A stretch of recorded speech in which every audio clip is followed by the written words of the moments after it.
आठवण ठेवली की नाही ते मला बुधवर दिसलं.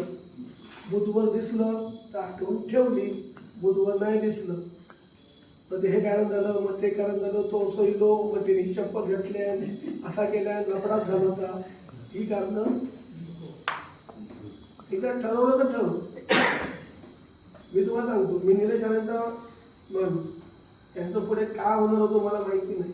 आमदार मी निलेश राणेंबरोबर शिंदेकडे मी एक निष्ठा आहे निलेश राणेंबरोबर.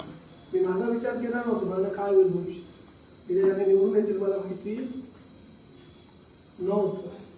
एक निष्ठेने राहा, निष्ठेचं फळ तुम्हाला देणार मी आहे. फक्त तुम्ही येणार पण नाही, माझा एक स्वभाव. तुम्ही येणार पण नाही, तुम्ही कशी मतं कमी पडली हे पण विचारायला येणार नाही. रवीने उद्या काय सांगितलं तरी मी ऐकणार नाही, सोडून देणार विषय.